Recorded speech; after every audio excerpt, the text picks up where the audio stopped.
नमस्कार दोस्तों, मैं डॉक्टर कैलाश अपने YouTube चैनल पे आप सभी दोस्तों का बहुत बहुत स्वागत करता हूं। दोस्तों, आज हम बात करेंगे होम्योपैथिक मेडिसिन एंटीमोनियम टार्टारिकम, जिसे शॉर्ट में एंटीम टार्ट भी कहते हैं। इसके बारे में पूरी जानकारी मैं आपको दूंगा।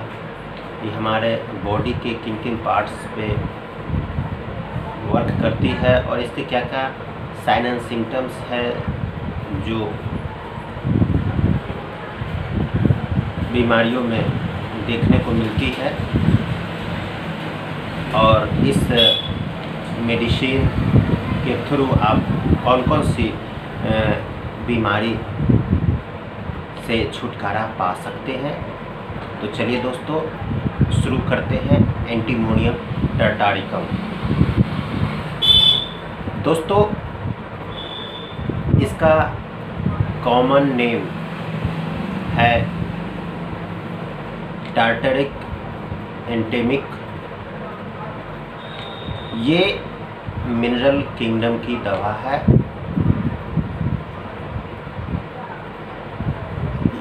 एंटीम टार्ट हमारे बॉडी के किन किन पार्ट पे वर्क करती है, जैसे कि रिस्पायरेटरी ऑर्गन, सैलिवरी ग्लैंड्स जो होते हैं उसमें, म्यूकस मेम्ब्रेन में, हमारे ब्रेन पे, हमारे स्किन में, हमारे नर्व पे एंड हमारे स्किन पे वर्क करती है, अच्छी वर्क करती है। दोस्तों, इसके मेंटल सिम्टम की सबसे पहले हम बात कर लेते हैं। एंटीम टार्ट का मेंटल सिम्टम कैसा होता है, यानी का इसका पेशेंट का जो स्वभाव होता है, जो कैरेक्टर होता है, मेंटल कैरेक्टर होता है, उसको आप कैसे पहचानेंगे। तो सबसे पहले हम बात करते हैं इसके मेंटल सिम्टम की। तो हमें देखने को ये मिलता है कि इसका रोगी जो होता है उसे औंधाई ज़्यादा आती है। कहने का मतलब ये है कि उसे नींद बहुत ही ज़्यादा आती है हर एक कंडीशन में, चाहे वो डिजीज के कंडीशन में हो या डिजीज के कंडीशन में ना हो, उसे नींद बहुत ही ज़्यादा आती है। ये इसका एक पिकुलियर मेंटल सिम्टम है। ये सिम्टम्स आपको सिर्फ एंटीम टार्ट में ही देखने को मिलेंगे।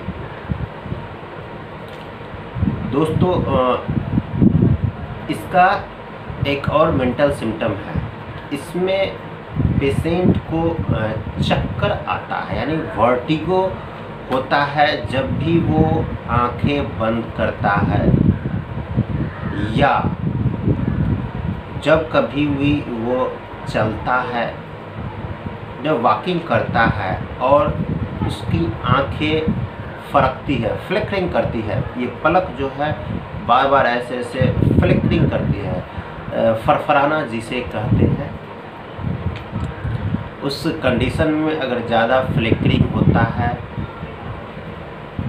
तो चक्कर आता है, और चक्कर आके पेशेंट गिर जाता है, और गिरने के बाद वो बेहोश हो जाता है। इस तरह के चक्कर आते हैं, और चक्कर इतनी ज़्यादा आती है कि वो आंखें नहीं खोल सकता है। इस तरह के प्रॉब्लम्स होते हैं। उसके बाद इसमें आपको देखने को मिलेंगे कि रोगी चिड़चिड़ा होता है, स्पेशली नाइट में। रात्रि में इसका स्वभाव चिड़चिड़ा हो जाता है, किसी भी बात पे चिड़चिड़ाहट होने लगती है।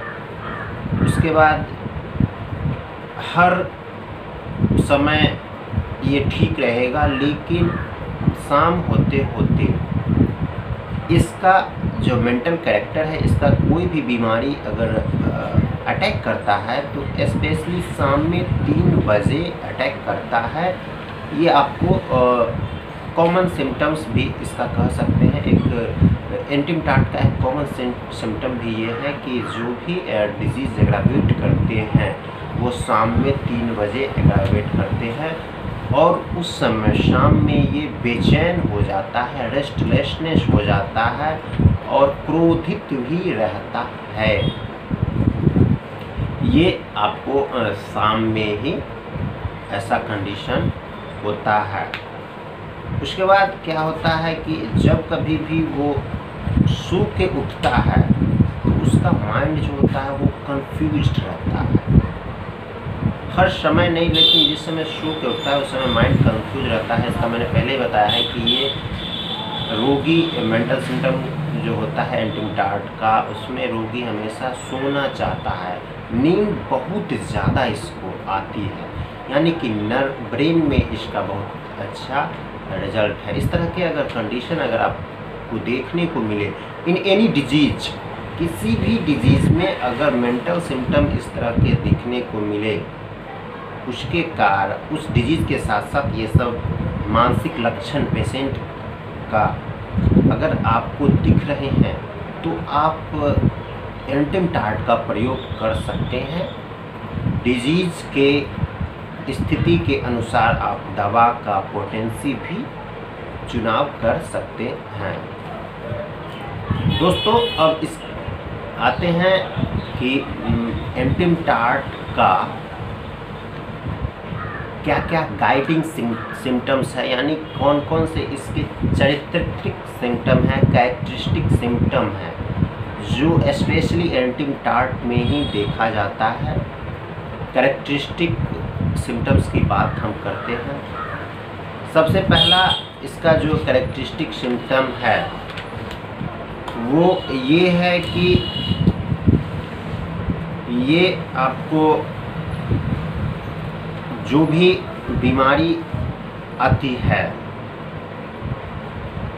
एंटिमटाट में जो भी बीमारी आती है वो एक्सपोजर टू डैम यानी कोल्ड, यानी कि ठंडे हवा के झोंकों से बढ़ती है। यानी कि ये आपको सर्दी के समय में इसका बीमारी बढ़ता है और उसके कारण होते हैं। जो लोग कोल्ड बेसमेंट या कोल्ड जगह पे रहते हैं, ठंडे जगह पे रहते हैं, जैसे हमारे भारतवर्ष में, हमारे विश्व के कहीं भी जगहों पे जो जगह ठंडा प्रदेश है, जो ठंडा जगह है, जो ठंडा इलाका है, जहाँ बर्फ़ गिरती है, ठंडी हवाएं चलती है और गर्मी की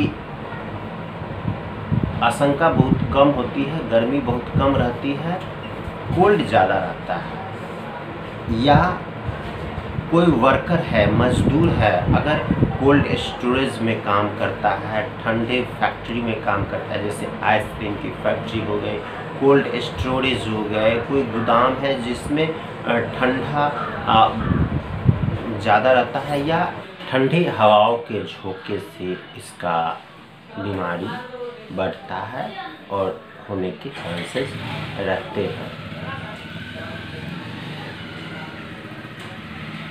या बच्चों में टीकाकरण के बाद, वैक्सीनेशन के बाद कोई भी बीमारी का अटैक होता है तो उसमें आप एंटिमटाट यूज कर सकते हैं।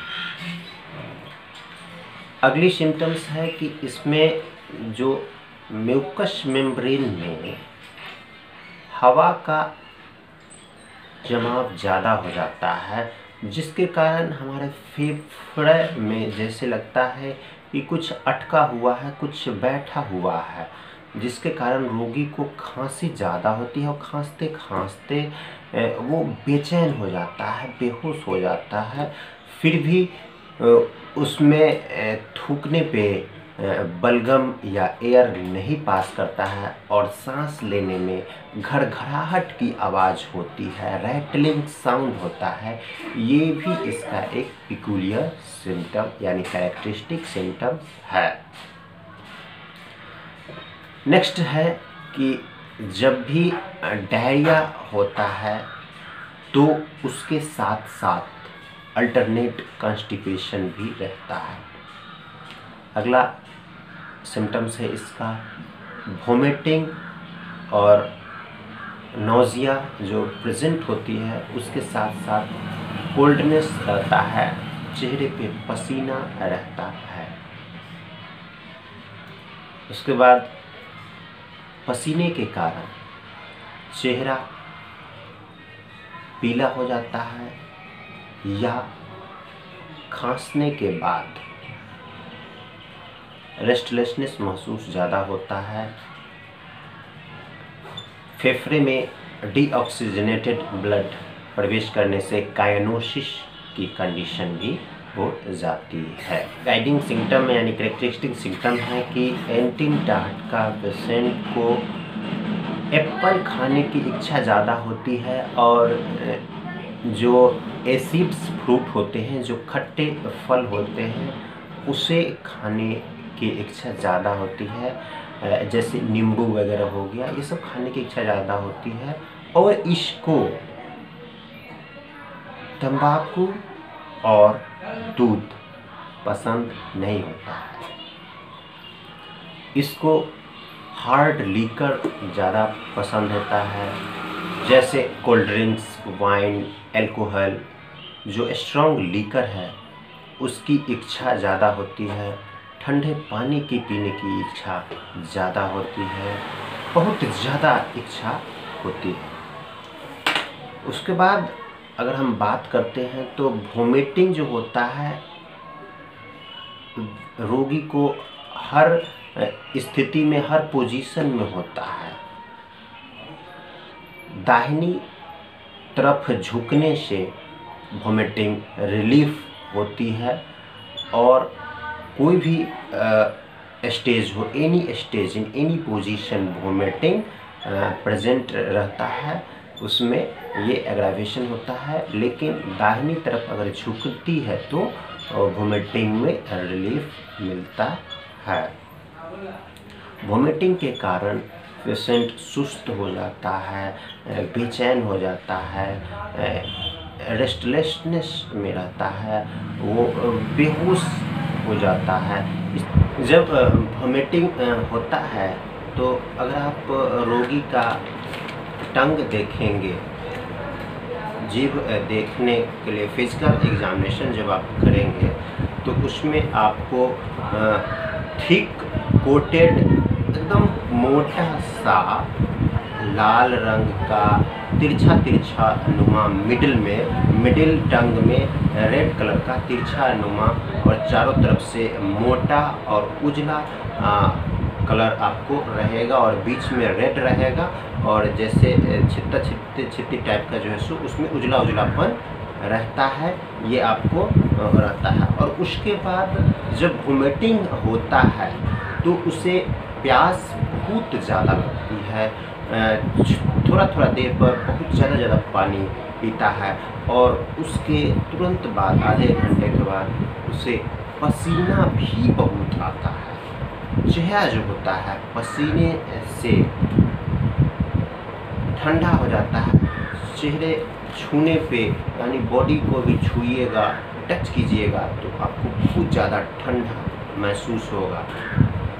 इस कंडीशन में ये सब गैस्ट्रोइंटेस्टाइनल सिम्टम्स में आते हैं। उसके बाद इसमें कॉलेरा भी होता है, यानी कि डायरिया भी प्रेजेंट होता है। तो इसमें क्या होता है कि जैसे मैंने बताया कि वोमिटिंग के साथ साथ दस्त होते हैं, डायरिया होते हैं। तो उसमें क्या होता है, डायरिया क्यों होता है, उसका कारण ये है कि पेशेंट जो एप्पल अगर खाता है या खट्टे फल खाते हैं उसमें ये बहुत ज़्यादा होता है। और डायरिया खत्म होने के बाद, डायरिया और वोमिटिंग होने के बाद पेशेंट बेहोश हो जाता है और सो जाता है, नींद बहुत आता है। ये कंडीशन आपको बना रहता है। उसके बाद डायरिया होने के बाद कॉन्स्टिपेशन भी होता है, ये दोनों अल्टरनेट होता है। तो ये थे इसके गैस्ट्रो इंटेस्टाइनल सिम्टम्स। अब इसके हम बात करते हैं रेस्पिरेटरी सिम्टम में।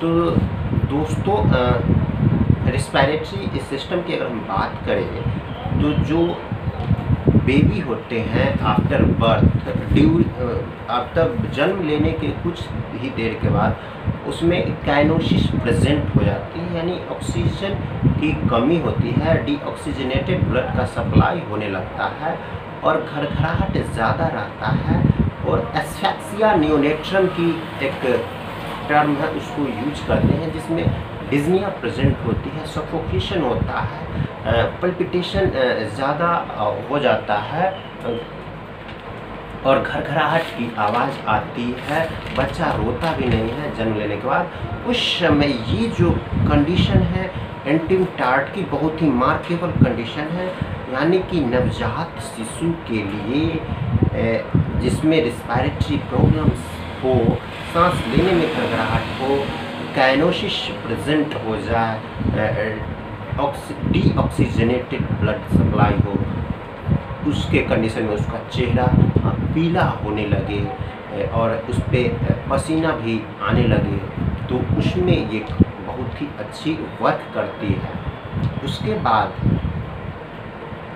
वो कंडीशन ठीक हो जाने के बाद अगर बच्चे को निमोनिया का अटैक होता है, निमोनिया में सांस तेज फूलता है, खांसी भी होता है, अस्थमेटिक अटैक आता है, उसके साथ साथ हाई टेम्परेचर फीवर रहता है, निमोनिया बच्चों में अगर हो तो उसमें एंटिम टार्ट ज़्यादा काम करता है। और सांस लेने में क्या होता है कि सफोकेशन महसूस होता है, वो खांसते खांसते लगता है कि नोजिया प्रेजेंट है, वोमिटिंग के कंडीशन मिचली आती है, लेकिन वोमिटिंग नहीं होता है, अगर होता भी है तो उसके साथ साथ डायरिया प्रेजेंट हो जाता है और उसमें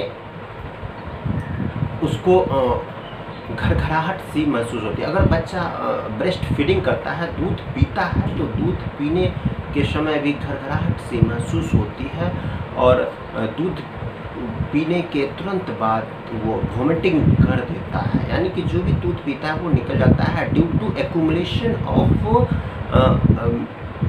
एयर, उसके लंग्स में एयर का एक्यूमुलेशन हो जाता है, जिसके कारण वोमिटिंग हो जाती है और निमोनिया प्रेजेंट हो जाती है। और निमोनिया कभी कभी घातक भी हो जाती है, इमरजेंसी कंडीशन में भी हो जाता है। उस कंडीशन में आप एंटिम टार्ट का चुनाव करें और ये प्रॉब्लम्स जो बच्चों में होता है आफ्टर बर्थ, तो ये प्रॉब्लम्स देखने दोस्तों निमोनिया ओल्ड एज में भी अगर हो, अगर रैटलिंग साउंड हो, एक्यूमुलेशन ऑफ एयर हो लंग्स में और फीवर भी हो, सांस फूलता हो ओल्ड एज में भी तो भी आप एंटिम टार्ट का यूज कर सकते हैं, अच्छी वर्क करेगी और बहुत ही अच्छा रिजल्ट आपको मिलेगा। तो ये थे इसके रेस्पिरेटरी सिम्टम्स क्या क्या है। अब हम बात करते हैं इसके स्किन में। स्किन का जो कंडीशन होता है, ये स्किन डिजीज एक्जिमा में भी वर्क करती है। इसके जो इरप्शन होते हैं, जैसे स्मॉल पॉक्स का होता है, छोटा छोटा होता है, एकदम लाल लाल होता है, उसी तरह के दाना निकलते हैं और इसमें पस्चुलर इरप्शन होते हैं, यानी कि जब ये फटते हैं तो उसमें पस निकलता है, एक पस रहता है, गाढ़ा पस रहता है, चिपचिपा पस रहता है। वो कहाँ कहाँ होगा आप उस पर ध्यान देते हैं, आपके पीठ पे होगा, आपके एनस में होगा, आपके जेनाइटल ऑर्गन में बहुत ज़्यादा इचिंग होती है, स्क्रोटम में आपको छोटी छोटी फुंसी हो जाती है जैसे स्मॉल पॉक्स के जैसे, तो वो लाल होते हैं, बहुत ज़्यादा खुजलाते हैं, उसमें पानी भी आता है, पस्चुलर इरप्शन होता है। उस तरह के कंडीशन अगर ठंडे के मौसम में भी ये होता है, ठंडी हवाओं में होता है, अगर आप एसी में रहते हैं, ठंडी जगहों पे जाते हैं, अगर आप कोल्ड ड्रिंक्स वगैरह ज़्यादा आप पीते हैं, उस तरह की कंडीशन में ये अगर स्किन डिजीज़ आपको आती है तो इसमें ये बहुत ही अच्छी वर्क करती है। आप इस दवा को यूज कर सकते हैं स्किन के कंडीशन में जिस तरह का मैंने आपको सिम्टम्स बताया है आप उसमें वर्क करवा सकते हैं। बिल्कुल अच्छी वर्क करेगी, आप नो डाउट इसको यूज कर सकते हैं। तो दोस्तों ये थे एंटीमोनियम टार्टारिकम के कुछ गाइडिंग सिम्टम और इसके लक्षण हमारे बॉडी में किन किन पार्ट में किस तरह के लक्षण दिखने को मिलते हैं। इस तरह के लक्षण से आप अनुभव है, अगर आपको इस तरह के लक्षण आप में दिखते हैं या किसी को आपके परिवार में दिखते हैं तो आप एंटीटार्ट का यूज कर सकते हैं। दोस्तों मैंने जो भी दवा बताया है वो थ्योरेटिकली है, प्रैक्टिकली है। इसमें जो लक्षण मैंने बताए हैं ये प्रैक्टिकली प्रूव्ड है। इस तरह के लक्षण प्रूव है जो मौजूद होते हैं, उसमें आप एंटीमोनियम टार्ट का यूज कर सकते हैं। इसमें डोज किस तरह का लेना है ये डिपेंड करता है कि कितना डोज लिया जाए, डिजीज़ के कंडीशन के अकॉर्डिंग डिपेंड करता है कितना डोज लिया जाए। तो अगर आप इस दवा का यूज करना चाहते हैं तो डोज कितनी होनी चाहिए, आपका डिजीज़ का कंडीशन क्या है उसके बारे में आप हमसे संपर्क कर सकते हैं। मेरे व्हाट्सएप नंबर 9534496107 पे मैसेज करके अपना डिजीज़ कंडीशन बता दें और आपके उस डिजीज़ के कंडीशन के अकॉर्डिंग मैं आपको इस दवा का पोटेंसी बता दूंगा कि कितनी पोटेंसी में कितनी मात्रा में लेनी है। या अगर आपको ये दवा उपलब्ध है आपके पास तो अगर आपके नज़दीक में कोई अच्छे होम्योपैथिक चिकित्सक हैं उनसे भी आप सलाह मशवरा ले सकते हैं। अगर आप मुझसे सलाह मशवरा ले सकते हैं तो मेरे व्हाट्सएप नंबर 9534496107 पे संपर्क करके आप मुझसे मशवरा सलाह ले सकते हैं। ये बिल्कुल निःशुल्क है, इसमें कोई चार्ज नहीं लगता है। उम्मीद करता हूँ कि ये जानकारी आपको पसंद आया होगा। दोस्तों अगर पसंद आया होगा तो आप इस चैनल को सब्सक्राइब करें, लाइक करें और अपने फ्रेंड फैमिली में शेयर करें ताकि उन्हें भी इस दवा के बारे में पता चले और अगर इस तरह की कठिनाई अगर उनको है तो उस दवा से वो ठीक हो जाएंगे। तब तक के लिए आप हमारा चैनल देखते रहिए, नई नई वीडियो आता रहता है, नई नई हेल्थ टिप्स में भी मैं आपसे शेयर करता हूँ। तब तक के लिए मैं आपसे विदा लेता हूँ। खुश रहिए, प्रसन्न रहिए। धन्यवाद।